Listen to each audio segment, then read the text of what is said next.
Halo, suara saya bisa didengar? Bisa, Pak. Bisa ya? Oke. Untuk besok sudah ada linknya ya? Halo? Kalau di e-learning sudah ada, Pak. Di e-learning sudah ada ya? Di e-learning ya yang ini ya? Link yang ini ya? Iya, Pak, yang di e-learning. Oke, ya sudah. Karena saya juga hanya menerima satu link ini. Iya, Pak, iya, Pak. Oke.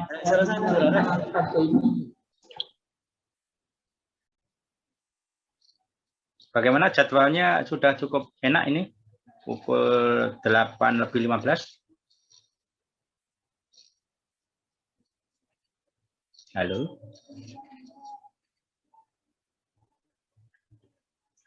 Halo? Nggih, Pak. Iya, Pak. Sudah rata-rata sudah selesai kan tarawihnya? Sudah, Pak. Sudah ya? Sudah, Pak. Oke.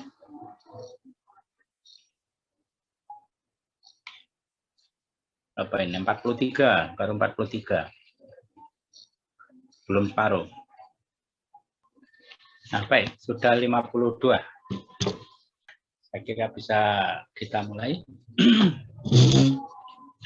Sudah siap semua ya? Siap, Pak. Oke. Assalamualaikum warahmatullahi wabarakatuh. Waalaikumsalam warahmatullahi wabarakatuh. Selamat malam dan salam sejahtera. Baik, saudara sekalian, pertama-tama saya ucapkan selamat memasuki bulan Ramadan, selamat menjalankan ibadah puasa bagi yang melaksanakannya. Semoga puasa kita diterima oleh Allah Subhanahu wa taala. Amin. Baik, saudara sekalian, jadi selama bulan Ramadan ini kita akan menggunakan jadwal pukul, kalau di e-learning sebenarnya pukul 8 ya, pukul 20 ya, tetapi saya kira karena 2 SKS itu 100 menit ya, 2 SKS itu 100 menit, maka saya mundurkan pukul 8:15 ya, dengan harapan pada pukul 8:20 itu sudah bisa dimulai, sehingga dari 8:20 sampai pukul 10 ya, itu pas 100 menit ya, pas 100 menit berarti 2 SKS ya, seperti itu. Nah, kemudian untuk besok tetap kita akan ada kuliah tambahan ya, karena kita mempunyai jam kosong 2 kali, maka besok yang kedua berarti sudah terpenuhi ya tatap muka kita ya sampai dengan besok ya. Minggu depan berarti tidak ada kuliah tambahan ya. Jadi kuliah tambahan hanya sampai besok. Kemudian minggu depan kita akan menggunakan jadwal Rabu malam saja. Belum ada pengumuman UTS ya? Belum ada ya? Halo? Belum, Pak. Belum. Belum. Oke, baik. Ya sudah. Baik, malam hari ini kita akan membicarakan salah satu ukuran benar, untuk bahasa Indonesia baku. Bahasa Indonesia baku itu merupakan salah satu ragam yang juga digunakan dalam bahasa Indonesia ragam karya tulis ilmiah ya, ragam karya tulis ilmiah. Jadi secara umum bahasa Indonesia ragam karya tulis ilmiah itu juga menggunakan bahasa Indonesia baku ya. Dan nanti akan ada beberapa ciri tambahan ya yang berkaitan hanya dengan bahasa Indonesia ragam karya tulis ilmiah ya, karya tulis ilmiah. Nah, untuk ejaan bahasa Indonesia ya, ejaan bahasa Indonesia itu sebenarnya sudah ada pedoman yang lebih baru disebut dengan POEBI, Pedoman Umum Ejaan Bahasa Indonesia, ya, sebenarnya juga punya soft copy-nya, hanya berkaitan dengan tugas nanti yang saya berikan pada Anda, itu masih saya kaitkan dengan Ejaan Bahasa Indonesia versi tahun 2009, ya, versi tahun 2009. Mengapa ini masih saya gunakan? Karena secara substansi sebenarnya tidak ada perbedaan antara Ejaan Bahasa Indonesia tahun 2009 dengan Pedoman Umum Ejaan Bahasa Indonesia tahun 2016 ya saya.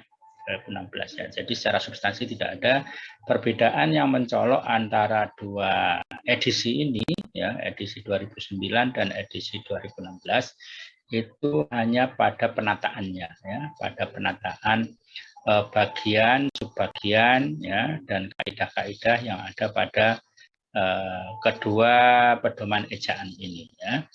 Jadi hanya itu perbedaannya. Tapi secara substansi, ya, secara substansi mungkin ada, ingat saya ada satu atau dua perbedaan, tapi saya kira itu tidak terlalu menjadi masalah ya. Ada satu atau dua kaidah mungkin ya, yang berbeda. Tapi selebihnya ya secara substansi masih sama. Sehingga kalau kita menggunakan pedoman 2009 ini, saya kira masih bisa ya.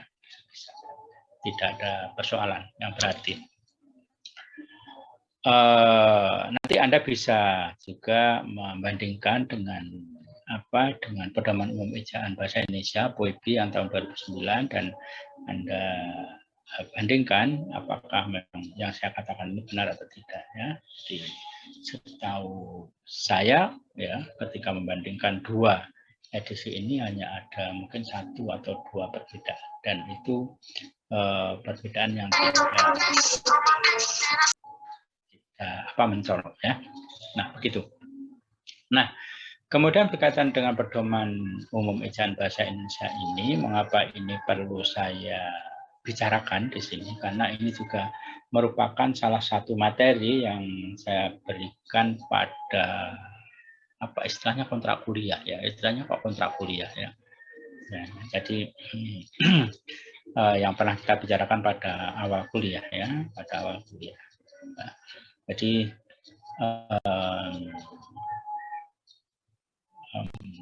ini merupakan salah satu materi. Saya sebenarnya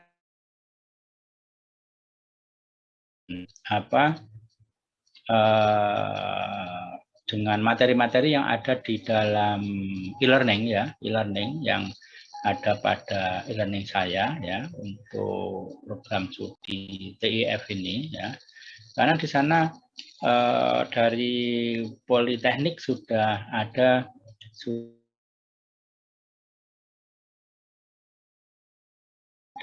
rincian materi kuliah, tetapi setelah saya lihat-lihat kelihatan apakah ini prodi ini untuk bahasa Indonesia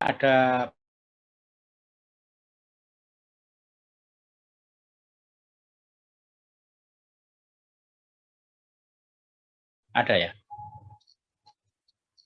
Halo? Saya masih bicara dengan Anda? Masih, Pak. Masih, Pak. Masih, Pak. Halo. Masih, Pak. Responnya kok lambat ya? Responnya kok lambat. Dengar, Bapak. Masih, Pak. Itu apakah ada praktikum untuk bahasa Indonesia? Halo? Kurang tahu, Pak. Baru dapat. Oh, kurang tahu ya? Ya, Pak. Oke ya. Berarti sampai dengan pertemuan hari ini belum ada praktikum ya? Belum ada, Pak. Belum ada. Belum, Pak. Belum ada. Oke. Belum, Pak. Baik ya, karena ini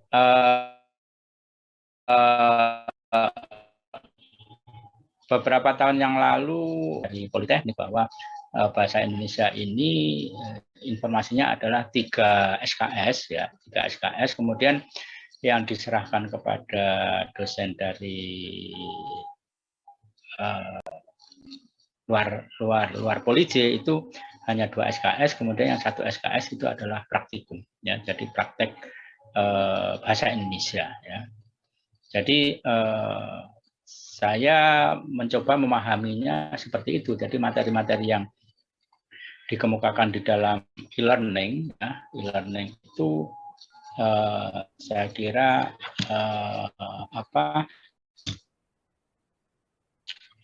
tapi ternyata sampai sekarang belum ada praktik. Ya sudah. Jadi itu saya kira kita serahkan kepada dosen yang dari Politeknik ya, Politeknik barangkali belum ada atau tidak tahulah nanti kebijakannya bagaimana. Ya, yang jelas saya dan teman-teman dari Unpad Jember mendapatkan tugas untuk memberikan mata kuliah bahasa Indonesia ini dengan alokasi waktu 2 SKS atau 100 menit ya. 100 menit tatap muka setiap minggu ditambah dengan tugas ya, ditambah dengan tugas-tugas. Nah, seperti itu. Nah, kemudian pedoman umum ejaan bahasa Indonesia, mengapa ini masih perlu saya angkat, kita bicarakan di sini ya, kita bicarakan di sini. Jadi di samping tadi saya sebutkan bahwa ini merupakan salah satu materi yang telah kami rencanakan dari tim dosen ya. Saya juga melihat bahwa persoalan ejaan ini ternyata masih saja menjadi persoalan baik itu mahasiswa maupun bahkan dosen ya ketika menulis dalam bahasa Indonesia itu ternyata masih ada persoalan-persoalan ejaan yang masih salah ya, masih salah. Bukan hanya mahasiswa tapi juga dosen itu banyak kesalahan-kesalahan di dalam penerapan ejaan bahasa Indonesia ketika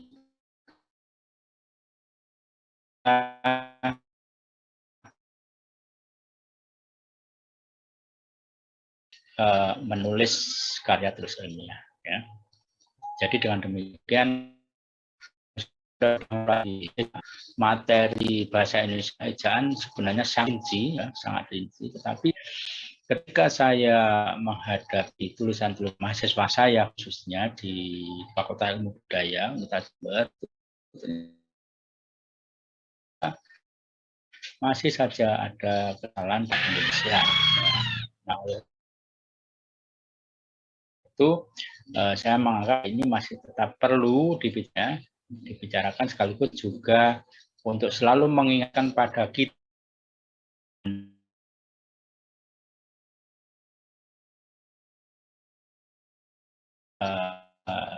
selalu mengupdate ejaan bahasa Indonesia yang disempurnakan ya. Sehingga tulisan-tulisan kita akan semakin memenuhi kriteria benar ya, memenuhi kriteria benar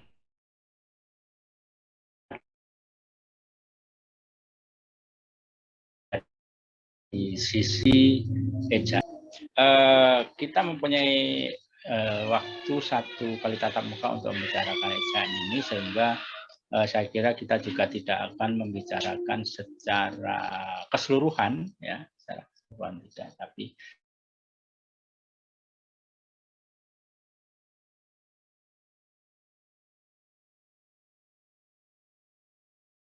bagian-bagian yang menurut saya menemukan kesalahan di dalam tulisan-tulisan mahasiswa maupun dosen.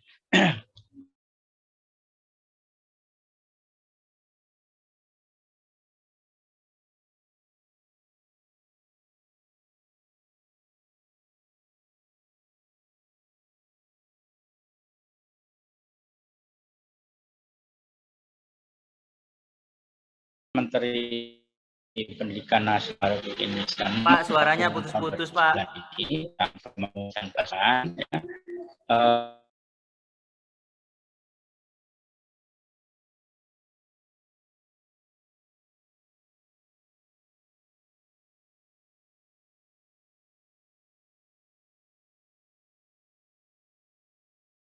Sarjana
Terus nakal betul loh. Iya, wes. Anu salah surat permohonan.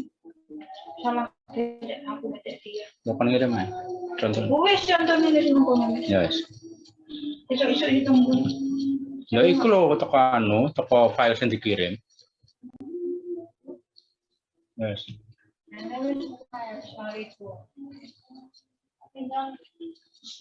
Ya, halo. Halo, suara saya masih bisa Halo, diterima? Pak. Bisa, Pak. Pak, bisa Masuk, Pak, masuk. Barusan itu terputus kelihatannya ya. Terputus karena tidak tahu ini saya menggunakan wifi di rumah, tiba-tiba sinyalnya hilang, tapi sekarang sudah normal kembali. Ya beginilah kalau kita bergantung pada sinyal itu memang ya harus menerima apa adanya. Ya baik, jadi saya lanjutkan ya.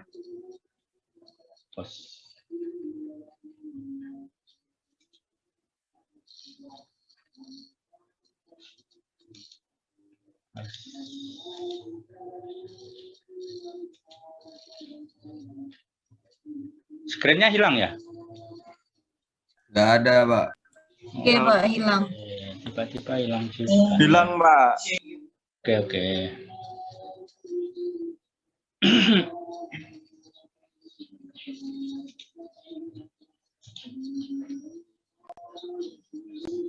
Nah, sudah saya kira ya. Baik, kita lanjutkan. Ya, jadi pedoman EYD ini terdiri atas 3 bagian. Bagian pertama pemakaian huruf itu terdiri atas beberapa pokok kaidah ya. Jadi ini bagian-bagian A, B, C sampai dengan H, ingat saya. Ya, ini saya sebut dengan pokok kaidah ya. Saya sebut dengan pokok kaidah. Nah, jadi di dalam pokok kaidah ini kemudian di dalamnya ada kaidah-kaidah ya, ada kaidah-kaidah. Nah, kebetulan untuk bagian A ini hanya ada 1 kaidah ya. Kemudian bagian B hanya ada 1 kaidah, kemudian bagian C huruf konsonan juga ada 1 kaidah saja. Kemudian bagian D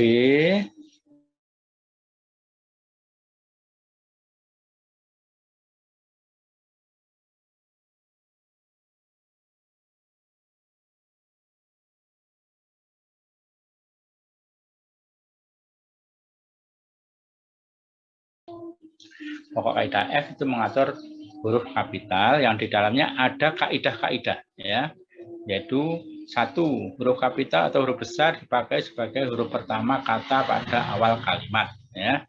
Ini kaidah yang pertama. Kemudian kaidah kedua, kaidah ketiga sampai dengan ingat saya sampai 16 kaidah ya. Sampai dengan 16 kaidah ya. Nah, 16 kaidah ya, sampai dengan 16 kaidah. Jadi pokok kaidah F ya, huruf kapital di dalamnya terdapat 16 kaidah ya, 16 kaidah. Jadi nanti di dalam tugas cermati satu persatu ya kaidah-kaidah ini untuk bisa menyelesaikan tugas Anda. Nah, berkaitan dengan huruf kapital ini kita akan bicarakan beberapa ya, kalau semuanya nanti waktunya tidak mencukupi. Ya, kaidah pertama saya kira ini semuanya sudah paham ya, huruf kapital atau huruf besar dipakai sebagai huruf pertama kata pada awal kalimat. Jadi setiap awal kalimat itu diawali dengan huruf kapital ya. Kita harus bekerja keras ya. pekerjaan itu akan selesai dalam 1 jam, ya, itu huruf kapital, ya. Untuk kaidah yang pertama. Kemudian kaidah kedua, kita dipakai sebagai huruf pertama petikan langsung, ya. Jadi dalam kalimat langsung, ya, orang itu menasihati anaknya, ya, berhati-hatilah, nak, ya. Berhati-hatilah. Ini kalimat langsungnya, ya, berhati-hatilah. Nah, ini kalimat langsungnya. Jadi kalimat langsung itu diawali dengan huruf kapital, ya, huruf kapital. Sementara awal kalimat ini juga tetap diawali dengan huruf kapital, ya. Baik, saya kira itu tidak ada persoalan, ya. Nah, mungkin yang ketiga ini yang perlu kita bicarakan, ya. Huruf kapital dipakai sebagai huruf pertama dalam kata dan ungkapan kitab suci dan Tuhan, termasuk kata ganti untuk Tuhan, ya. Nah, terutama kata ganti untuk Tuhan ini yang ada hal-hal yang perlu kita cermati, ya, kita cermati, kita perhatikan, ya.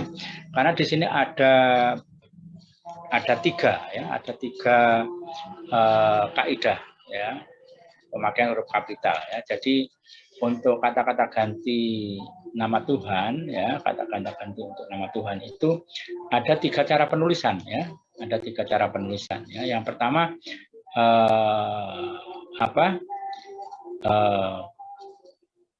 menggunakan huruf besar semua, 3 huruf besar, lengkap.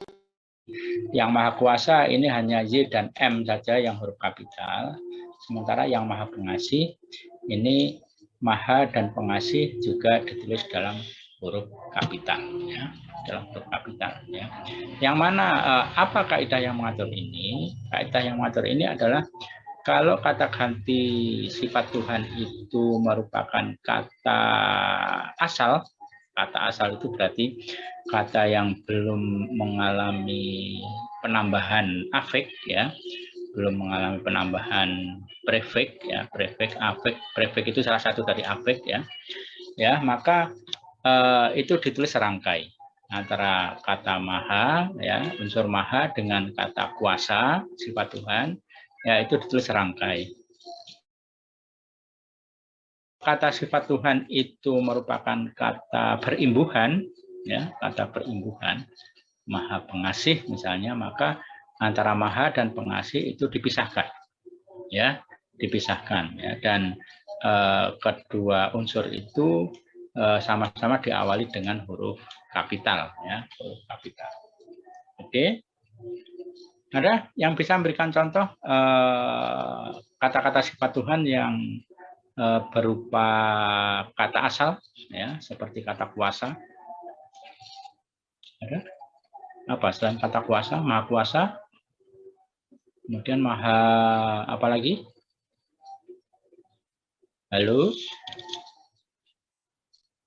Maha Pengampun, Pak. Maha Pengampun. Maha Pengampun itu merupakan kata berimbuhan, ya, berarti masuk pada kelompok yang kedua, ya, Maha Pengampun, sehingga penulisannya harus dipisah, ya, Maha sendiri kemudian Pengampun, ya. Kalau yang masuk pada kelompok yang pertama apa contohnya? Maha Agung, Pak. Maha Agung, ya, Agung itu kata monomorfemis, ya, kata asal, ya. Maha Adil, Pak. Maha Adil, betul, ya. Ada lagi? Maha Agung, Maha Adil. Maha bijaksana, Pak. Maha bijaksana. Bijaksana itu ya, itu tidak jelas bagi saya apakah itu kata asal atau kata perimbuhan. Tetapi dalam bahasa Indonesia ada kata bijak, ya. Ada kata bijak, sehingga itu lebih tepat disebut sebagai kata majemuk, ya, kata majemuk yang dengan unsur yang unik, ya, dengan unsur yang unik yang tidak pernah dipakai pada secara berdiri sendiri, ya. Jadi bijaksana saya kira masuk pada kategori yang kedua, ya, kategori yang kedua, kata majemuk, ya, kata yang sudah mengalami proses morfologis, ya. Proses morfologis itu ada afektasi, kemudian ada perulangan atau reduplikasi, dan ada pemajemukan, ya, atau komposisi, pemajemukan, ya. Jadi itu masuk pada yang kedua, ya. Apalagi yang pertama? Maha Yang Maha Adil, Kaya. Maha Kaya ya, Maha Kaya, oke ya, Maha Kaya. Maha benar. Maha mendengar, bukan maha dengar, maha mendengar. Maha mendengar itu yang kedua ya, sama dengan maha pengasih ya. Maha suci. Maha suci betul ya, maha suci. Maha tahu. Maha tahu ya, betul, maha tahu. Maha pengampun. Maha pengampun yang pertama atau yang kedua? Kedua. Yang kedua ya. Yang pengampun. kedua. Pengampun betul ya. Maha pengampun yang kedua karena itu bentuk asalnya adalah ampun ya. Ampun ditambah dengan peng ya, menjadi pengampun ya. Oke, baik. Jadi itu dua kaidah untuk menuliskan nama sifat Tuhan ya. Maha Esa. Maha Esa, Maha Esa, betul. Maha Esa, Esa itu memang merupakan kata asal juga ya, kata asal, kata yang belum mengalami proses pengimbuhan ya, penambahan afik ya, belum. Hanya saja khusus untuk Maha Esa ya, khusus untuk Maha Esa itu adalah satu pengecualian ya, satu pengecualian. Jadi di samping dua kaidah ini jadi penulisan serangkai untuk bentuk sifat Tuhan yang merupakan kata asal dan sifat Tuhan yang merupakan kata berimbuhan ya. Di samping dua ini ada satu mungkin bisa disebut pengecualian ya, pengecualian karena ini mestinya masuk pada kategori pertama mestinya. Tetapi dalam pedoman ejaan bahasa Indonesia khusus untuk Maha Esa tetap ditulis terpisah ya, tetap ditulis terpisah ya. Nah, alasannya apa saya tidak tahu ini ya, hanya ini kaidahnya seperti itu. Jadi ini ingat saya memang ada penjelasan tapi saya lupa dulu apa itu penjelasannya ya, Esa itu ya. Jadi makanya kemudian saya masukkan pada ya sudah ini kita anggap saja sebagai pengecualian ya, untuk penulisan nama sifat Tuhan ya. Jadi khusus untuk Maha Esa meskipun Esa itu kata monomorfemis ya, kata asal ya, tetapi penulisannya tetap dipisah ya. Sementara yang lain-lain itu dirangkai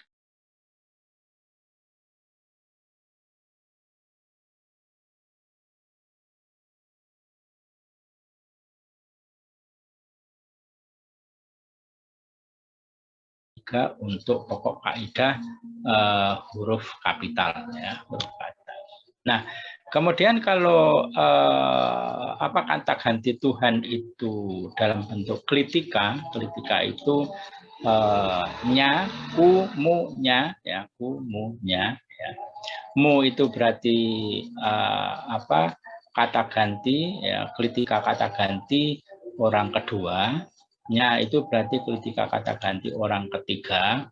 Ku ya itu klitika kata ganti orang pertama. Aku ya, aku, kamu, dia ya, aku, kamu, dia. Nah, kalau itu dalam bentuk klitika ya, maka penulisan kata ganti Tuhan itu dilakukan dengan cara seperti ini ya.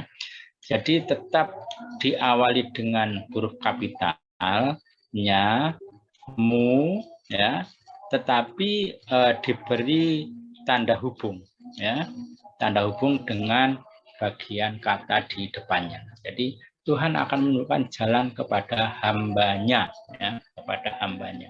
Jadi ini perlu diberi tanda hubung karena nya ini harus diawali dengan huruf kapital ya, harus diawali dengan huruf kapital. Jadi hambanya. Karena kalau tanpa tanda hubung ya, tanpa tanda hubung, jadi seperti ini misalnya, maka ini menjadi tulisan bahasa Indonesia ragam alay ya. Masih ingat ragam alay ya? Jadi penulisan yang hurufnya diubah sedemikian rupa, antara lain ada huruf kapital di tengah kata ya. Jadi kalau seperti ini kan huruf kapitalnya ada di tengah kata. Nah, agar kemudian tidak terjadi hal seperti itu, maka kemudian di sini diberi tanda hubung ya, tanda hubung ya, seperti itu. Jadi hambanya, jadi baru diawali dengan huruf kapital. Demikian juga dengan hambamu, M-nya juga huruf kapital ya, M-nya juga huruf kapital. Nah, saya kira itu untuk kaidah ketiga. Kemudian untuk kaidah yang keempat, huruf kapital dipakai sebagai huruf pertama nama gelar kehormatan, gelar keturunan, dan gelar keagamaan yang diikuti nama orang. Jadi ini syaratnya yang diikuti nama orang. Jadi misalnya sultan ya itu adalah gelar ya. Sultan itu adalah gelar. Haji ini gelar keagamaan ya. Haji itu gelar keagamaan. Jadi gelar sultan kalau itu diikuti dengan nama orangnya ya, diikuti dengan nama orangnya, maka kata sultan diawali dengan huruf kapital. Karena ini menjadi satu bagian dengan nama orang tersebut ya, dengan nama orang tersebut. Jadi sultan diawali dengan huruf kapital. Demikian juga Haji Agus Salim ya. Haji ini menjadi satu bagian dengan nama Agus Salim. Kiai Haji ya, Kiai Haji siapa begitu ya, Kiai Haji Zainuddin MZ almarhum ya, misalnya seperti itu ya, itu juga Kiai dan hajinya ditulis dengan huruf kapital. Tetapi kalau misalnya gelar sultan, gelar haji tidak diikuti oleh nama orangnya ya, tidak diikuti oleh nama orangnya, maka sultan dan haji ini ditulis dengan huruf kecil ya. Dia baru saja diangkat menjadi sultan. Ya. Pada tahun ini dia pergi naik haji, ya, naik haji. Ya. Ilmunya belum seberapa, tetapi laganya sudah seperti kiai, ya, kiai. Nah ini meskipun itu kata untuk gelar, tetapi karena tidak diikuti dengan nama orangnya, maka ditulis dengan huruf kecil. Ya. Gitu. Nah, kemudian ya saya kira untuk nama-nama orang saya kira tidak ada persoalannya. Jadi gelar itu prinsipnya seperti itu. Ya, seperti itu. Termasuk juga ini unsur nama jabatan yang diikuti oleh nama orang. Ya. Wakil Presiden, Malik, Perdana Menteri, Nehru, Profesor Supomo, ya, Laksamana Muda, Udara, Hussein, Sastra Negara. Jadi ini adalah apa ini jabatan ya, pangkat dan jabatan. Seperti itu. Kalau diikuti nama orang, maka juga ditulis huruf kapital, ya, tulis huruf kapital. Ya, oke. Nama orang, ya, unsur-unsur nama orang semua harus ditulis dengan diawali huruf kapital kecuali kalau ada nama-nama seperti kalau dalam agama Islam itu ada bin dan binti ya, bin dan binti. Abdurrahman bin Zaini ya, Abdurrahman anak laki-lakinya Zaini ya, Siti Fatimah binti Salim, Siti Fatimah anak perempuannya Salim ya, binti. Jadi bin dan binti itu ditulis dengan huruf kecil ya. Sama dengan kalau itu nama asing ya, ada JJ De Hollander, JP Van Bruggen ya, H Van der Giessen, Otto von Bismarck, Vasco da Gama ya, ini juga ditulis dengan huruf kecil ya, dengan huruf kecil. Oke, ini mungkin perlu bagi Anda ini dari IT barangkali ada ya. Paling tidak Anda pasti kenal dengan Joule ya, Newton mungkin tidak, tapi volt mungkin kenal ya, volt, ampere ya, ampere ya. Ini ditulis dengan huruf kecil ya, huruf kecil. Huruf kapital tidak dipakai sebagai huruf pertama nama orang yang digunakan sebagai nama jenis atau nama satuan ukuran ya, satuan ukuran. Ya. Ini diesel ini nama jenis mesin. Padahal diesel itu sebenarnya nama orang yang menemukan mesin itu. Ya. Jadi mesin diesel itu ditemukan oleh seorang yang bernama titik-titik diesel. Ya, diesel. Seperti itu. Volt ini juga nama orang. Ya. Ampere ini juga nama orang yang menemukan ampere, yang menemukan volt. Ya. Jadi karena ini digunakan sebagai ukuran, ya, digunakan sebagai ukuran, voltase, ukuran ampere, maka ini ditulis dengan huruf kecil. Karena ini tidak mengacu pada nama orang tersebut, ya, tidak mengacu pada nama orang tersebut, tetapi mengacu pada ukuran, ya, ukuran arus listrik, ya, ukuran arus listrik. Ya. Ini juga ukuran. Maka kemudian ditulis dengan huruf kecil. Nah, kaidah 7 ini ya perlu kita hubungkan dengan kaidah 8 ya. Kemudian kita hubungkan dengan kaidah 9A ya, 9A. Kemudian 9B. Nah, terutama dengan 9B ya. Dengan 9B ya dan 9C ya, dan 9C. Ini ada perbedaan-perbedaan kaidah ya, ada perbedaan kaidah. Padahal kalau dilihat dari unsur yang ditulis ya, jenis yang ditulis itu sepertinya sama ya, sepertinya sama. Jadi kaidah 7A misalnya huruf kapital dipakai sebagai huruf pertama nama bangsa, suku bangsa dan bahasa. Ya, nama bangsa, suku bangsa dan bahasa. Ya, bangsa Eskimo. Nama bangsanya berarti hanya Eskimo, ya. Nama bangsanya berarti Eskimo, ya. Sementara bangsa ini bukan nama, ya. Ini bukan nama. Nah, itu yang perlu dipahami di sini ya. Untuk kaidah 7A ya. Nama bangsa, nama suku bangsa dan nama bahasa itu hanya kata yang kedua ini ya. Suku Sunda ya. Jadi namanya suku ya itu adalah Sunda, ya. Namanya bahasa itu adalah Indonesia. Ya, bahasa Madura, bahasa Jawa, ya, bahasa Bali, ya, namanya adalah Sunda, Jawa, Bali, ya, seperti itu. Sehingga yang perlu ditulis huruf kapital hanya nama bahasa, suku bangsa dan bangsa. Itu, ya. Nah, demikian juga halnya dengan nama tahun, bulan, hari. Ya. Tahun, bulan, hari, tahun Hijriah, ya, tahun Masehi, ya. Bulan Agustus, bulan Maulid, ya, hari Jumat, ya, hari Galungan. Nah, Anda kalau menulis nama hari, Anda awali dengan huruf kapital atau kecil? Halo? Ini kelihatannya rata-rata huruf kecil, Pak. huruf kecil, ya. Kapital. Ya, ada yang kapital, ada yang kecil. Jadi, kalau mengikuti kaidahnya, kaidah 8A ini, nama hari, bulan, tahun itu harus diawali dengan huruf kapital ya. Ini memang seringkali lepas dari apa ingatan ya, ingatan karena sepertinya nama hari kenapa harus ditulis dengan huruf kapital ya. Ya. Tapi ternyata karena nama bulan itu ditulis dengan huruf kapital ya, maka nama hari ya logikanya harus ditulis huruf kapital juga karena itu kan jenis yang sama yaitu menunjukkan waktu ya. Waktu bulan, waktu hari, dan waktu tahun. Ya.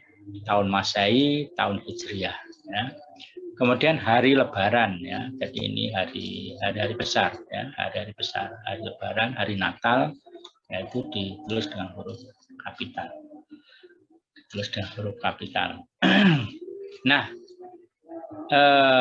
coba bandingkan dengan 9B. Ya, 9B. Ya. Ini yang saya katakan tadi, ini kelihatannya kaidahnya berbeda. Ya. Padahal dari jenis yang mestinya bisa dianggap sama. Ya. Huruf kapital dipakai sebagai huruf pertama unsur-unsur nama geografi, unsur-unsur nama geografi yang diikuti nama diri geografi. Ya. Unsur-unsur nama geografi yang diikuti nama diri geografi. Ya, jadi ada bukit barisan, ya, bukit barisan. Jadi itu nama unsur itu unsur nama geografi, unsur nama geografi diikuti nama diri geografi. Ya, jadi ada dua hal yang berbeda di sini. Ada dua hal yang berbeda. Jadi ada unsur nama geografi, ada unsur nama diri geografi. Jadi bukit itu adalah unsur nama geografi. Ya. Nama geografi. Bukit, danau, dataran, gunung, jalan, ngarai, sungai, ya, teluk, ya, itu unsur nama geografi. Kemudian nama diri geografi, ya, nama diri geografi. Jadi ada Bukit Barisan, ada Bukit Gumuk Kerang, ya, Gumuk Kerang. Ya, Anda tahu Gumuk Kerang? Ada yang tahu Gumuk Kerang di sini? Nggak tahu. Tidak tahu ya? Gak tahu, Pak. Di belakangnya Prosalina itu ada Gumuk Kerang. Tahu, Pak. Jadi gumuk itu bahasa Indonesianya kan bukit.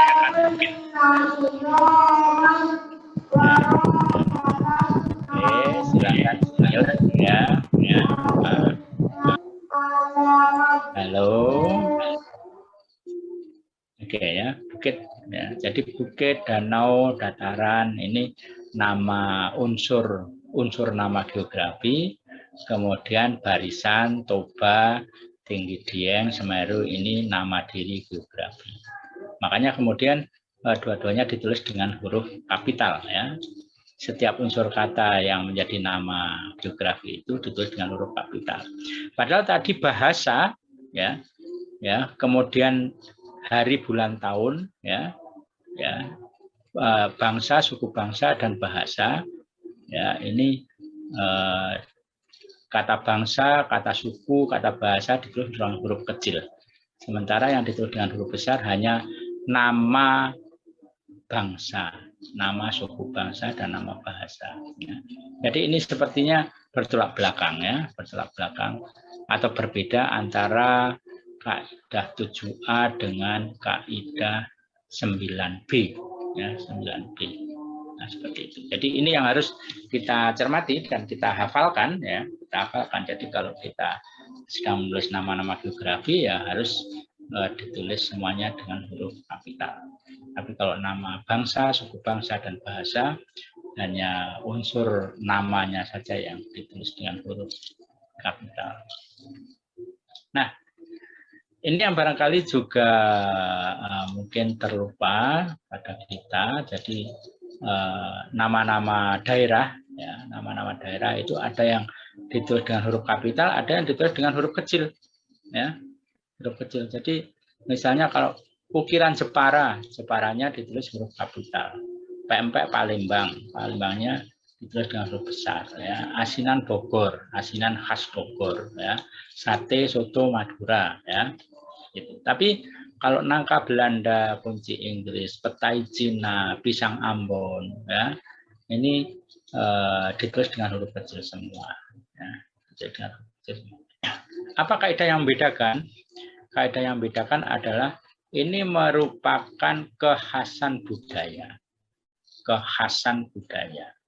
Jadi nama daerah tadi, Jepara, Palembang, Bogor, Melayu, ini menunjukkan kekhasan budaya. Jadi ukiran Jepara itu adalah ukiran khas dari Jepara. Pempek Palembang itu pempek khas Palembang.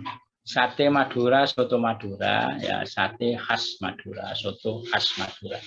Jadi itu menunjukkan kekhasan budaya. Sate Madura pasti berbeda dengan sate Jawa ya, sate Jawa ya berbeda. Berbeda dengan sate Jogja ya. Sate Jogja itu berbeda dengan sate Madura. Ya, pertama dari bumbunya ya. Bumbunya itu berbeda ya. Jadi kalau sate Jogja itu ada yang bumbunya hanya kecap saja ya. Ada yang bumbunya kecap saja. Sementara kalau Madura kan pasti ada kecap dan unsur dari kacang tanah ya. Kacang tanah. Seperti itu. Oke, jadi ini nama daerah itu ada yang ditulis huruf kapital, ada yang ditulis huruf kecil. Kalau huruf kecil ini karena merupakan nama jenis. Nama jenis. Jadi nangka Belanda, nangka jenis. Tidak tahu saya apakah itu berasal dari Belanda atau tidak, tapi yang jelas ini merupakan jenisnya. Jadi ada nangka Belanda, ada nangka saja, nangka biasa, ya, nangka yang besar-besar yang warna kuning itu.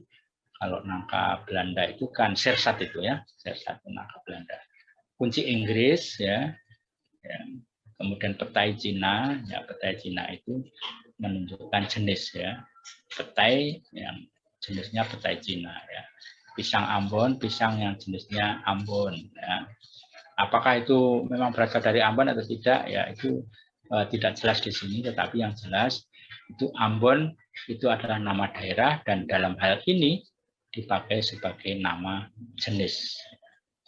Sebagai nama jenis. 10A saya kira tidak ada persoalan ya. Kemudian ya mudah-mudahan Anda masih ingat ya. Kemudian 12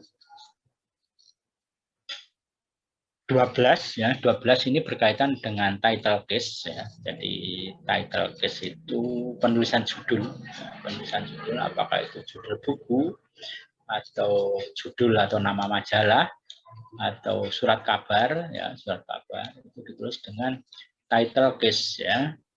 Ya. Jadi setiap kata diawali dengan huruf kapital ya, huruf kata kecuali kata depan dan kata sambung dan partikel ya. Partikel kalau dalam bahasa Inggris itu ada partikel the ya, the partikel ya, ditulis seperti itu. Nah, kaidah 13 ini yang saya kira ini perkembangannya cukup pesat karena dengan adanya pembagian bidang ilmu yang semakin rinci, maka kemudian nama-nama gelar itu juga menjadi sangat banyak ya, sangat banyak. Sehingga orang kemudian kadang-kadang keliru antara MHum dengan MH ya. MHum ini humnya humaniora, MH itu hanya adalah hukum. Jadi ada gelar MH, Magister Hukum, ada MHum, Magister Humaniora ya, Magister Humaniora. Kalau Politeknik gelarnya adalah apa? Gelarnya Politeknik? STR. STR ya. Apa itu? Ya, Pak. Sarjana terapan ya. Oke, sarjana terapan ya. Sarjana terapan. Jadi beberapa tahun yang lalu digunakan singkatan SST ya. Kalau tidak salah 2 tahun yang lalu masih menggunakan SST ini. Jadi sarjana sains terapan ya untuk Politeknik Negeri Jember ya. Sekarang sudah menjadi STR ya. Wah, ini informasi baru bagi saya. Saya baru tahu sekarang. STR ya, sarjana terapan ya. Sarjana terapan. Oke.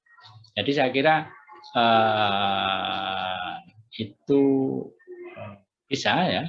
Bisa karena memang untuk Politeknik itu kan ilmunya bersifat terapan. Ilmunya bersifat terapan. Di STR ya. Oh, ini bukan STT, SST. Sarjana Sains Terapan. Sarjana Sains Terapan. Jadi sama-sama terapan, hanya di sini ada sains ya. Sarjana Sains Terapan. Nah, seperti itu. Jadi ini gelar-gelar ini banyak sekali ya. Saya sampai tidak hafal. Tidak hafal. SKP itu sarjana keperawatan ini juga. Saya kalau tidak melihat di sini juga tidak akan tahu. Kemudian STR tadi, kemudian macam-macam ya. SS ya, sarjana sastra, SSI, sarjana sosial ya, dan seterusnya. Ya. Jadi itu, nah ini masih saya tulis di sini ya. SST ya. Apakah ditulis SST atau S.ST ya, seperti itu ya. 2 atau 3 tahun lalu ini pernah saya persoalkan di depan kelas.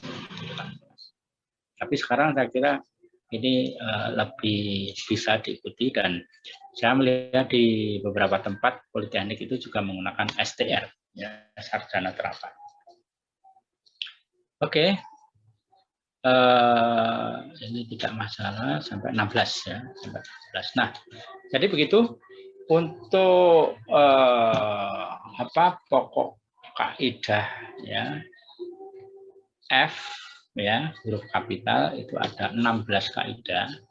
16 kaidah nanti masing-masing perlu Anda cermati ketika Anda mengerjakan tugas. Baik, lanjut. Pokok kaidah G huruf miring ya, ini ada 3 ya, ada 3 kaidah ya, jadi sedikit kaidahnya Mungkin yang sering perlu digunakan kalau ini untuk pertanian ya. Jadi ada nama-nama tanaman ya, nama-nama jenis tanaman ya, itu ditulis dalam huruf ditulis dalam bahasa Latin ya, dalam bahasa Latin, dan karena bahasa Latin maka lalu ditulis dengan cetak miring ya. Jadi huruf miring dalam cetakan dipakai untuk menuliskan kata atau ungkapan yang bukan bahasa Indonesia. Jadi baik itu bahasa asing maupun bahasa daerah ya, Jawa, Madura ya, itu ditulis dengan cetak miring.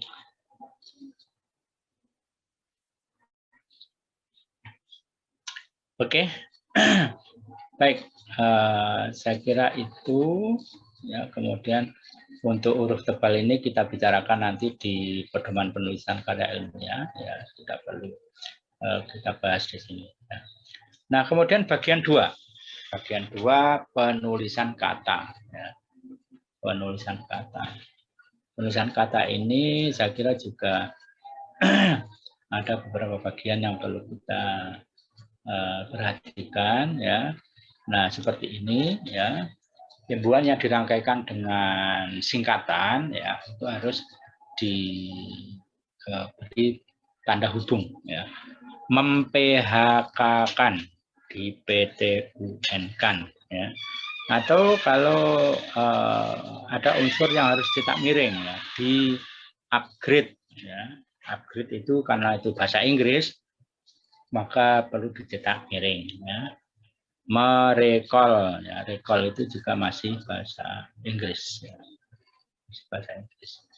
Nah, kemudian dilipat gandakan, ini yang kadang-kadang masih ada yang menulis dengan dipisah ya, dilipat spasi gandakan ya, ada yang menulis seperti itu. Menggaris spasi bawahi ya. Pertanggung spasi jawaban, ada yang menulis seperti itu. Ya, kalau menurut kaidahnya ini harus ditulis serangkai karena diapit oleh prefix dan sufiks ya, prefix dan sufiks.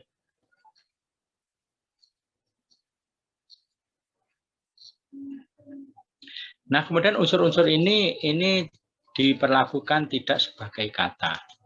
Aero, eka, poli, antar, ekstra, pramu, infra, anti ya.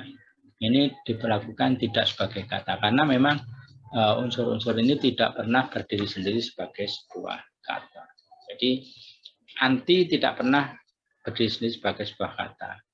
Dia selalu melekat pada unsur yang lain ya, antibiotik ya, antibiotik, anti gender ya, anti apalagi begitu ya, anti kemapanan ya, seperti itu ya. Nah, seperti itu maka kemudian ditulis serangkai. Antar kota ya, pasca sarjana. Mana pasca sarjana? Ini pasca sarjana ditulis bisa. Ya, ultra modern. Manca negara ya, ditulis bisa karena kata manca itu tidak pernah berdiri sendiri sebagai sebuah kata. Oke, saya kira ini sudah sebagian kita bicarakan. Ya, kemudian bentuk ulang. Bentuk ulang ini yang perlu diperhatikan adalah ya, karena ini berbeda dengan edisi tahun 1988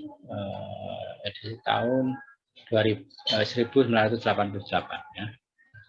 Berbedanya. Jadi kalau edisi 1988 surat kabar itu kalau diulang harus ditulis lengkap, surat kabar. Nah, tapi untuk versi 2009 itu cukup kata yang ada di depan yang diulang. Surat-surat kabar, kapal-kapal barang, berapa. Oke.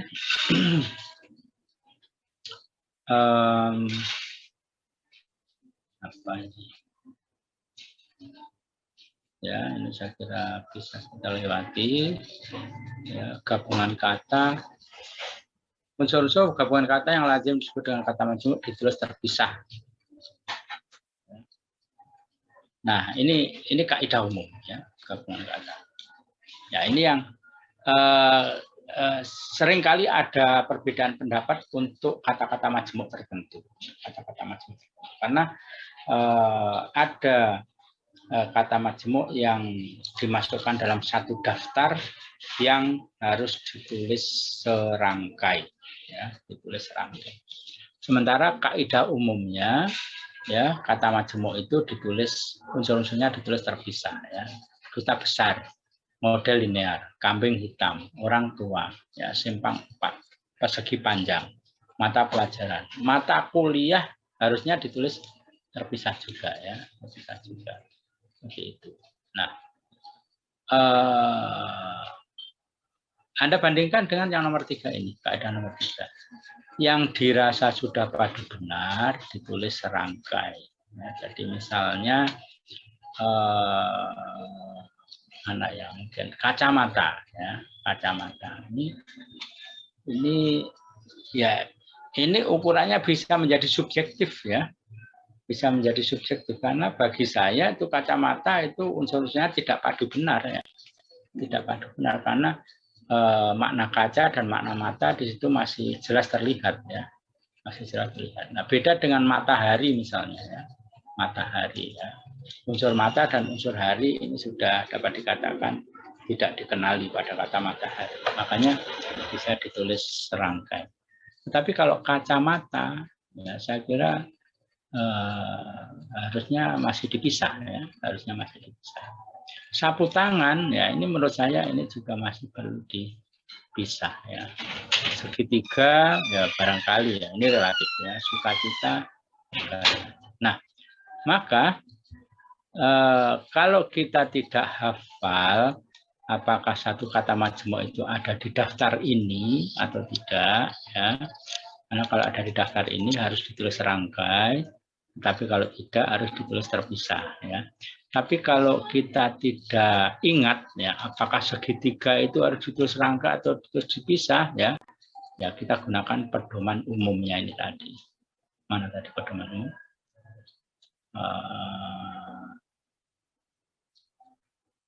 Tadi, ya. Oh, ini, ya, kaidah yang pertama ini, ya, ini pedoman umumnya. Jadi unsur-unsur dalam kata majmuk yang lazim disebut kata majmuk itu ditulis terpisah, ya, ditulis terpisah, seperti itu.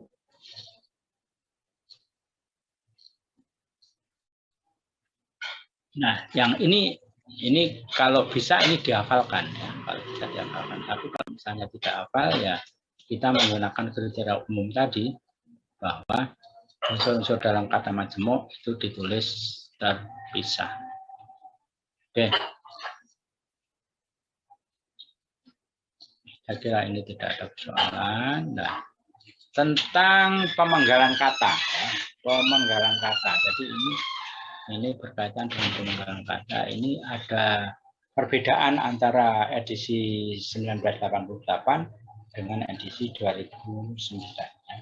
Jadi kalau sekarang ini pemenggalan kata boleh dilakukan dimanapun, asalkan itu ada pada satuan suku kata. Jadi kenyang.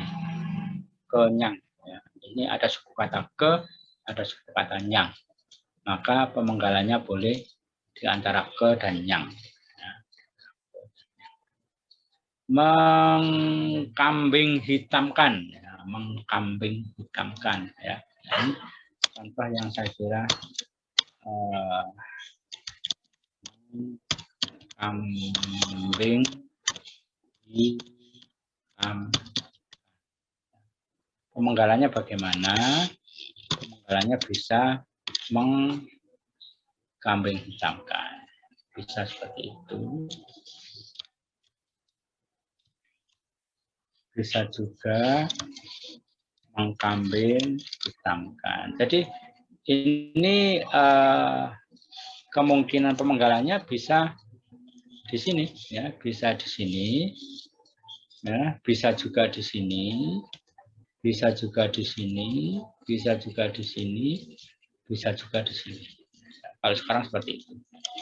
Kalau dulu, ya, pemenggalannya harus antara meng dengan kambing hitamkan atau mengkambing hitam dengan kan, ya, harus di situ kalau dulu. Tapi sekarang setiap suku kata ini berpotensi untuk dijadikan pemenggalan kata.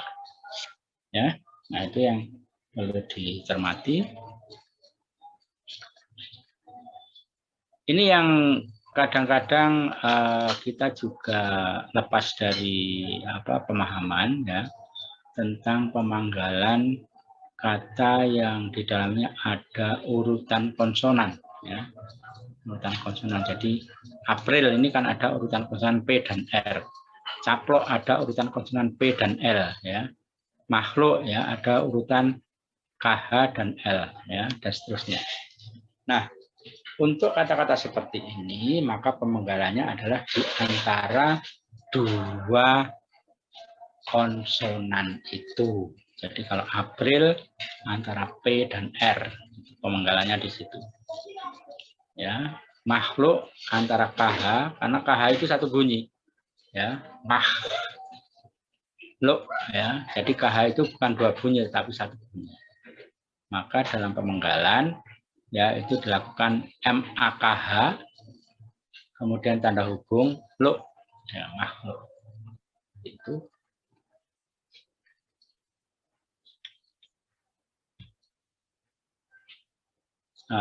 Ini tidak masalah saya kira masuk. Nah, kalau suku kata itu ada yang berupa satu huruf itu ini ya maka kata itu tidak boleh dipenggal ya. Jadi pemenggalan yang berupa satu huruf itu tidak boleh. Jadi untuk kata mengetahui i-nya barangkali sudah dipisahkan ya. Tapi karena itu hanya ada satu huruf ya. Jadi mengetahui ya, mengetahui ya, itu karena di situ i ada satu huruf maka tidak boleh dipenggal ya di depan i ya, seperti itu. Tapi kalau ini ya itu ya itu tidak boleh dipenggal juga ya. Oke. Ini tidak ada persoalan saya kira.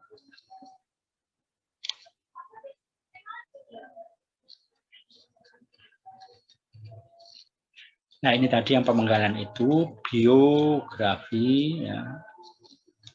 Nah ini tidak boleh ini bio ya. Biografi ini tidak boleh. Harusnya bio ya, biografi. Biodata. Biodata. Yang ini saya kira tidak boleh. Ya. Tidak boleh. Fotografi boleh, fotografi ya. Karena tidak ada satu suku kata yang terdiri atas satu huruf. Itu di Kedari saya kira ini harusnya semuanya sudah paham ya, harusnya sudah paham, tetapi ini yang masih sering bisa dikatakan sering sekali ya. Sering sekali saya menemui kesalahan dalam penulisan kata depan di, terutama di ya. Tapi kadang-kadang juga ke ya. Kesalahannya apa? Kesalahannya di sebagai kata depan ya seringkali ditulis serangkai dengan kata di belakangnya. Sementara di sebagai awalan atau prefix ya kadang-kadang itu ditulis terpisah dari kata yang di belakangnya. Nah, itu yang harus kita cermati ya. Untuk di sebagai kata depan ini saya sempat heran sampai sekarang mengapa hal itu bisa terjadi. Mengapa bisa terjadi penulisan di pasar dirangkai ya. Di sekolah dirangkai. Ya. Sementara dikerjakan D-nya dipisah ya. Itu beberapa kali terjadi.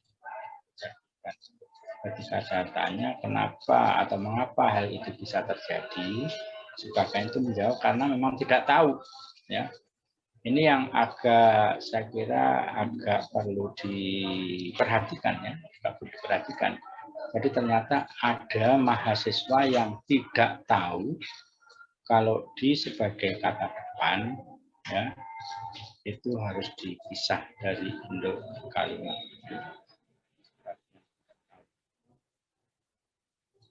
Ya. Di, ke, dan dari. Ya, di, ke, dari. Kata depan, ya, kata depan. Oke. Sampai di sini ada pertanyaan? Mungkin? Biar tidak saya terus yang berbicara. Belum ada, Pak. Belum ada ya? Belum ada. Jadi semuanya ada jelas ya. Nah, jadi kalau kalau Anda membaca ya, membaca kaidah-kaidah ini, saya kira Anda bisa memahami ya, bisa memahami. Nah, ini partikel yang harus ditulis terpisah ya, partikel yang ditulis terpisah ya. Apapun, malam pun, satu kali pun, adit pun ya. Jadi ini harus ditulis terpisah ya. Bisa untuk partikel pun ya. Tetapi untuk partikel lah, kah, dan tah ini saya kira kita tidak pernah menggunakan ya. Ini adalah bahasa buku ya, bahasa sastra. Apatah gunanya bersedih hati, ini bahasa sastra ya. Tapi kalau apakah, siapakah, ini saya kira masih sering kita menggunakan. Jadi ini ditulis serangkai. Tetapi kalau partikel pun ya, itu ditulis terpisah ya, kecuali kalau sudah padu benar ya, yang dianggap padu ya. Jadi yang lazim diangkat padu itu ditulis serangkai. Jadi misalnya maupun, sekalipun, bagaimanapun ya, adapun ya, itu ditulis serangkai. Yang berbeda dengan apapun ya. Adapun dengan apapun berbeda ya. Adapun dengan apapun. Karena apa ya itu menunjuk pada sesuatu ya. Apa.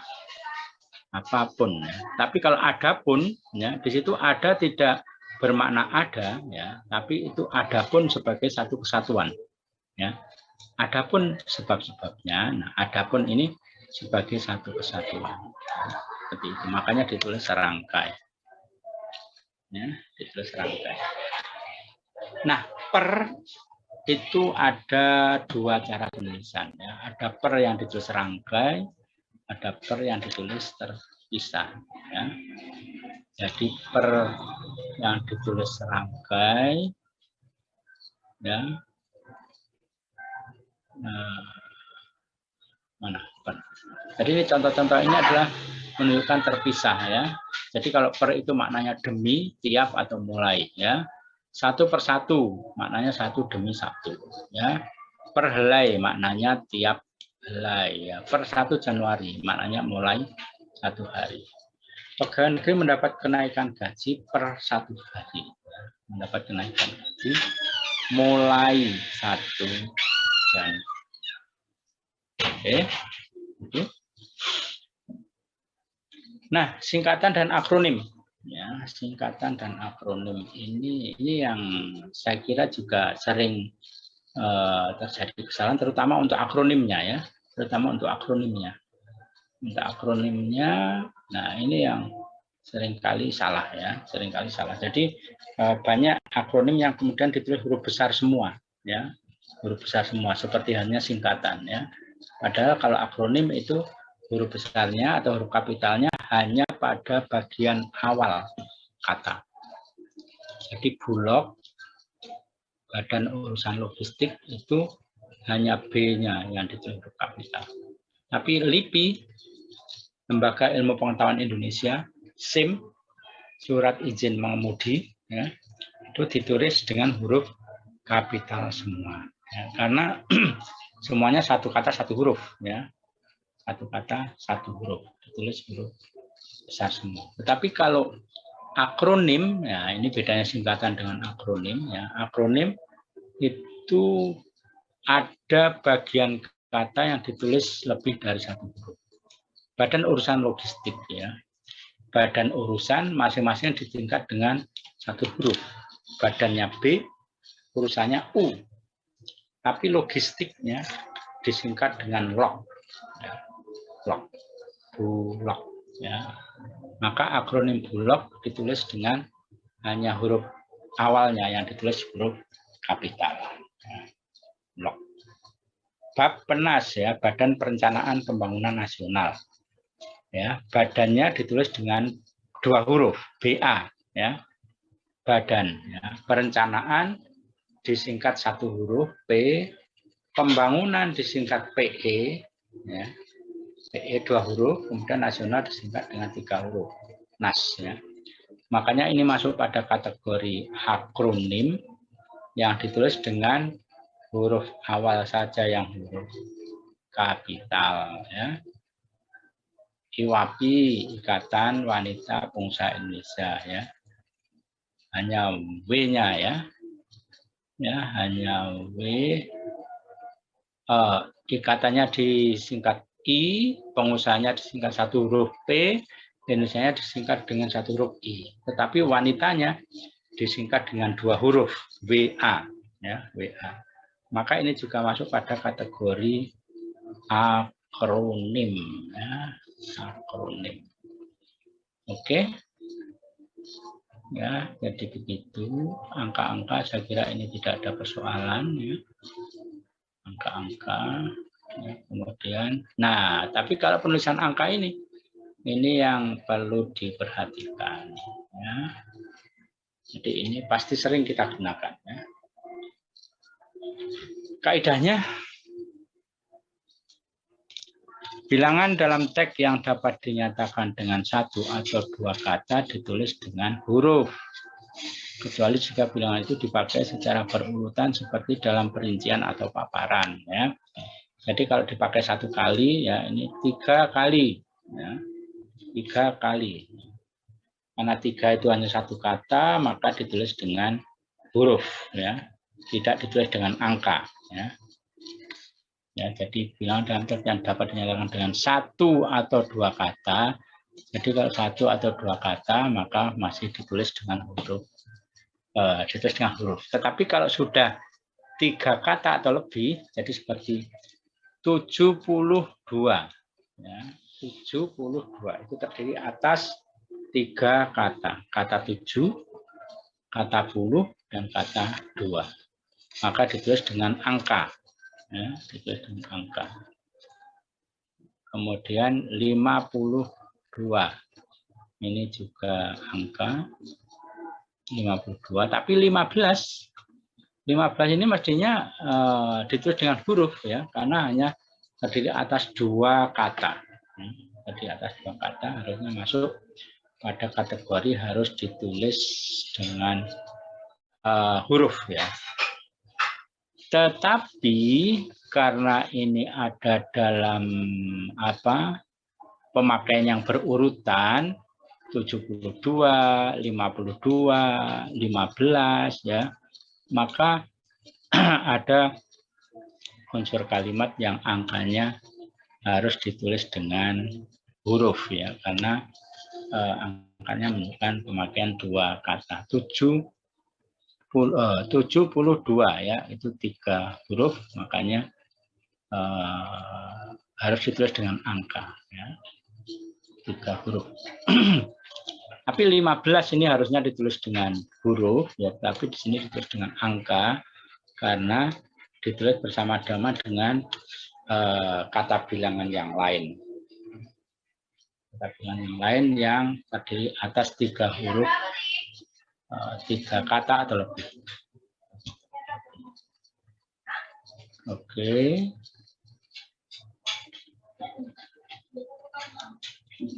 Nah, tetapi ini ya 50 siswa kelas 6. 50 siswa kelas 6. Mengapa 50 ditulis dengan huruf dan 6 pada kelas 6 ditulis dengan angka ya. Nah, itu penjelasannya begini. 50 siswa kelas 6 lulus ujian.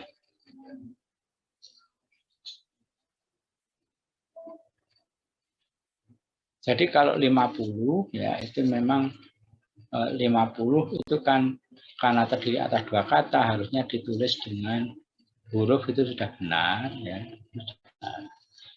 Tetapi untuk panitia mengundang 250 peserta ya. 250 peserta. Maka kata 250 peserta itu disarankan tidak diletakkan pada bagian awal kalimat. Jadi seperti ini. Jadi penulisan seperti ini tidak benar ya, tidak benar khususnya untuk bilangan ya, karena 250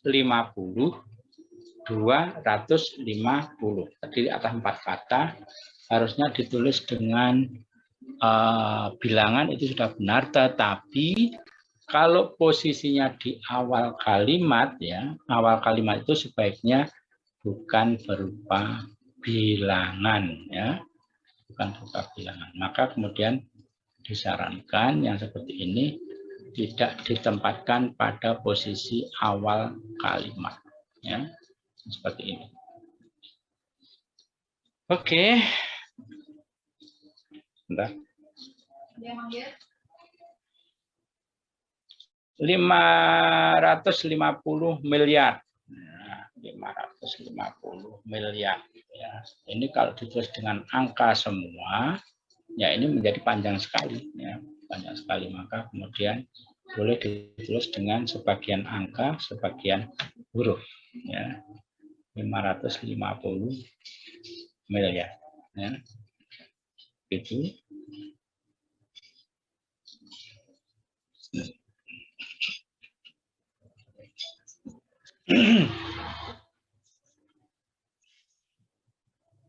Oke, apalagi? Nah, ini yang juga sering saya kira ya. Ini sering, yaitu penulisan alamat ya. Penulisan alamat ya. Ini yang perlu diperhatikan adalah penggunaan tanda koma di sini. Ya, penggunaan tanda koma. Jadi antara nomor ya dengan unsur di belakangnya itu dipisahkan dengan tanda koma ya. Tanda koma. Karena ini kadang-kadang saya saja kadang-kadang juga masih bingung apakah harus diberi koma atau tidak gitu. Jadi kaidahnya harus diberi koma. Oke. Apa lagi ya?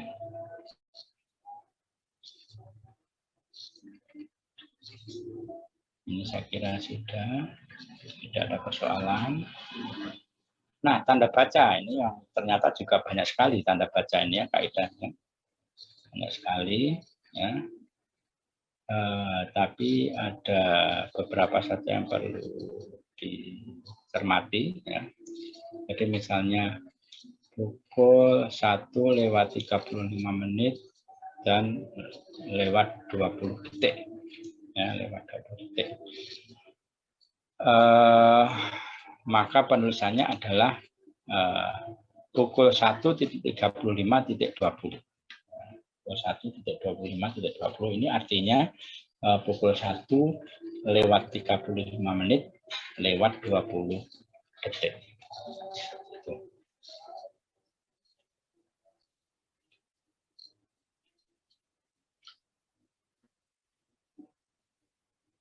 Oke, ini saya kira tidak ada persoalan. Nah, penulisan angka yang tidak menunjuk pada jumlah ya. Jadi 1956 ini tahun 1956 ini tidak menunjukkan jumlah ya. Makanya ditulis tanpa tanda titik ya. Harusnya kalau itu merupakan jumlah ya ditulis dengan 1.956 ya. Jadi ini mestinya ditulis dengan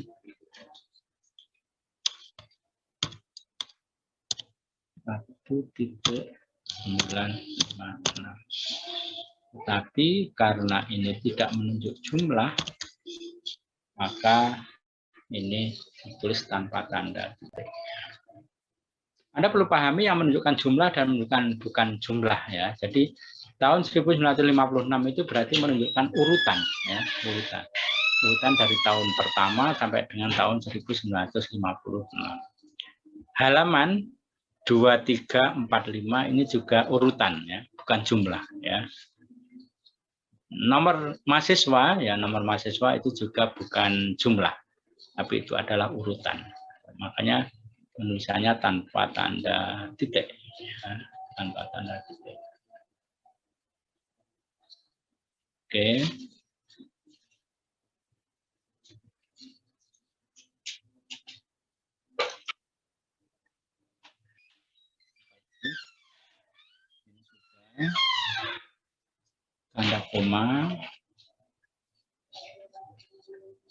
Tanda koma ini anak kalimat dan induk kalimat. Nah, seperti ini.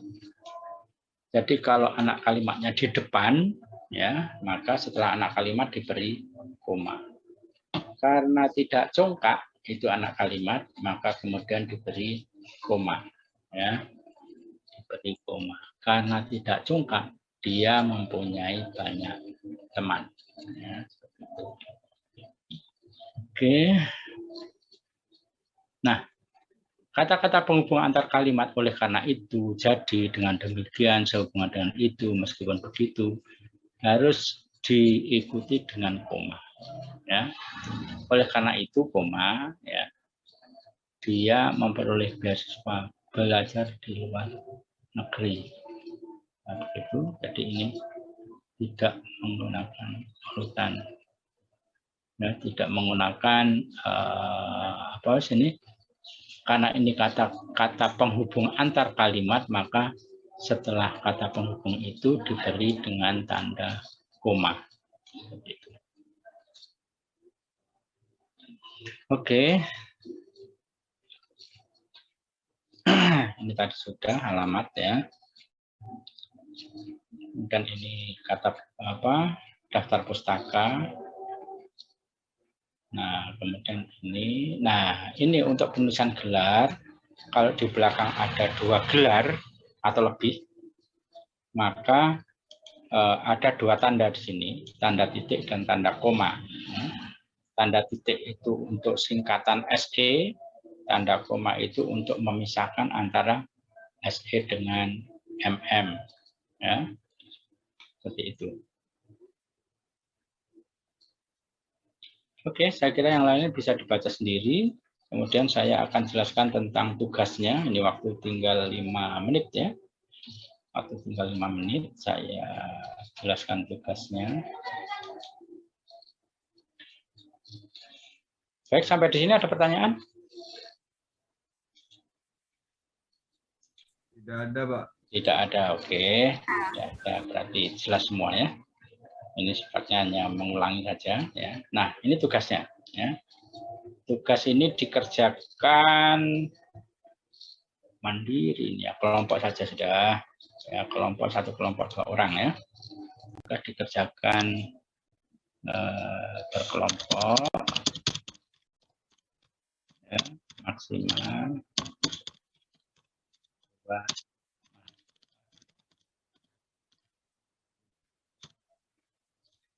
Oke, tugas, ya. Jadi dalam pedoman EYD tahun 2009 terbagi 3 bagian, ya. Tadi sudah kita lihat bagian 1, 2, 3, ya. Masing-masing bagian terdiri atas pokok-pokok kaidah, ya. Bagian 1 ada 9 pokok kaidah, ya, kaidah A sampai H. Bagian 2 ada 11 pokok kaidah, bagian 3 ada 15 pokok kaidah. Ya. Tugasnya, bacalah dengan cermat pokok kaidah, ya, yang di bagian 1 untuk pokok kaidah FGH. Nah, FGH, F itu tadi huruf kapital, G cetak miring, H cetak tebal. Kemudian bagian 2 untuk pokok kaidah FHI. Kemudian bagian 3 ini agak banyak, A, B, C, D, J, K, L, M. Ya. Ada berapa? 14 pokok kaidah. Kemudian yang kedua, carilah dan copy makalah di internet sesuai dengan bidang ilmu Anda. Jadi Anda boleh mencari makalah di internet, boleh juga menggunakan naskah makalah Anda atau tugas mata kuliah Anda. Ini yang nomor 2. Kemudian nomor 3, cermati pemakaian EYD dalam makalah tersebut, khususnya pokok kaidah 1 FGH, kaidah 2 FHI, dan kaidah 3 ABCD JKLM. Ya.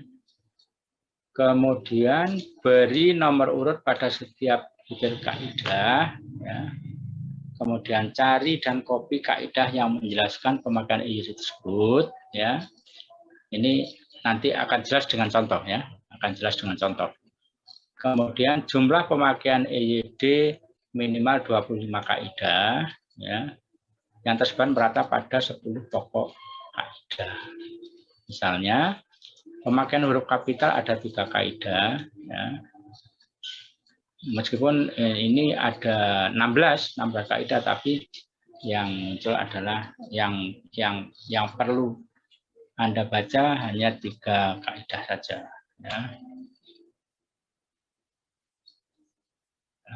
Jadi misalnya pemakaian huruf kapital 3 kaidah, pemakaian huruf miring 2 kaidah, pemakaian tanda titik 2 kaidah. Jadi ini 25 kaidah ini tersebar pada 10 pokok kaidah ya. Nah, ini tugas yang pertama ya. Kemudian tugas yang kedua, temukan 2 kesalahan pemakaian EYD ya, masing-masing 3 pokok kaidah ya. Jadi 6 kesalahan karena masing-masing 2 kesalahan. Jadi misalnya kesalahan pemakaian huruf kapital itu 2 kesalahan ya. Jadi kalau ini 3 pokok kaidah berarti jumlahnya adalah 6 kesalahan. Juga dikatakan berkelompok maksimal 2 mahasiswa. Nah, contohnya ya.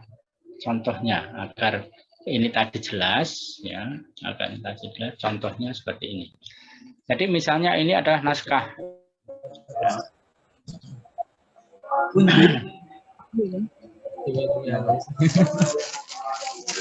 Oke, jadi misalnya ini contoh naskahnya, ya naskah makalah tadi, ya Anda cermati pemakaian EYD-nya, ya jadi ini huruf kapital ini diatur dalam EYD ya. Kemudian huruf kapital di sini juga diatur dalam EYD kaidah yang lain ya. Kemudian tanda koma ini juga diatur dalam EYD, ya diberi nomor 3 ya. Tanda titik juga diatur dalam EYD ya. Diberi nomor 4 ya. Jadi Anda tidak harus mengikuti ini ya urutannya ya, tapi maksud saya ini masing-masing ini diberi nomor urut ya.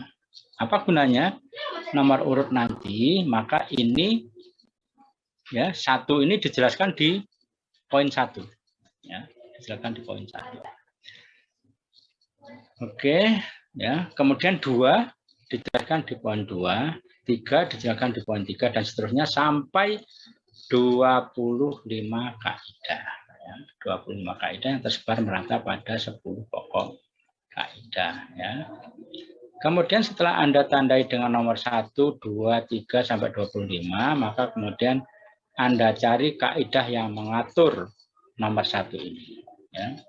Maka kemudian Anda akan mencari di kaidah-kaidah EYD tadi ya. Maka untuk nomor 1 ini ditemukan pada F1 halaman 5. F1 ini huruf kapital, kemudian nomor 1 ini kaidah yang pertama. Ya, bunyinya bagaimana? Ya, jadi ini Anda copy paste di sini. Ya. F1 halaman 5 ini Anda copy paste di sini. Huruf kapital atau huruf besar dipakai sebagai huruf pertama kata pada awal kalimat. Ya. Nah ini dipakai dari huruf besar. Ya. Kemudian huruf besar yang kedua ini ternyata diatur di kaidah yang berbeda. Ya. Diatur pada F10 pada halaman 11. Ya. Pada halaman 11 di situ disebutkan huruf kapital dipakai sebagai huruf pertama semua unsur nama negara, lembaga pemerintah dan ketatanegaraan serta semua serta nama dokumen resmi. Ya. Serta nama dokumen resmi. Nah, disinilah masuk ya. Keputusan Menteri Pendidikan Kebudayaan ini masuk pada kategori nama dokumen resmi. Nah, maka kaidah ini boleh Anda gunakan. Nah, seperti itu tugasnya. Setiap kaidah hanya boleh dipilih 1 kali. Ya, misalnya jika F1 halaman 5 sudah digunakan, selanjutnya Anda tidak boleh memilih kaidah ini. Anda harus memilih kaidah yang lain. Nah, seperti itu tugasnya. Dikumpulkan di LMS ya, di e-learning ya, di e-learning pada jadwal yang sudah ditentukan. Baik, sekarang sudah pukul 22 lebih 2 menit ya. Saya kira harus segera kita akhiri. Tetapi sebelum itu kita perlu foto keluarga ya, ada 4 halaman ya. Jadi sebelum selesai jangan keluar dulu agar formasi halamannya tidak berubah ya. Formasi halamannya tidak berubah. Baik, kita mulai foto keluarga. Halaman pertama, halaman 1 ya. Halaman 1, oke. Baik, 1, 2, 3 ya. Sekali lagi 1, 2, 3. Halaman 2. Oke, sudah siap ya. 1, 2, 3. Sekali lagi. Apa ini? Oke, nah, sekali lagi 1, 2, 3 ya. Kemudian halaman 3. Oke, masih 95 ini, 94. Oke, halaman 3. 1, 2, 3. Sekali lagi 1, 2, 3. Oke, halaman terakhir ya. Halaman terakhir. Wah, tidak ada yang on cam ya. Semuanya off ini. 1, 2, 3. Sekali lagi 1, 2, 3. Oke, kita ketemu besok siang pukul 15 atau pukul 3 siang ya. Nah, hari ini saya akhiri. Wassalamualaikum warahmatullahi wabarakatuh. Waalaikumsalam. Waalaikumsalam warahmatullahi wabarakatuh.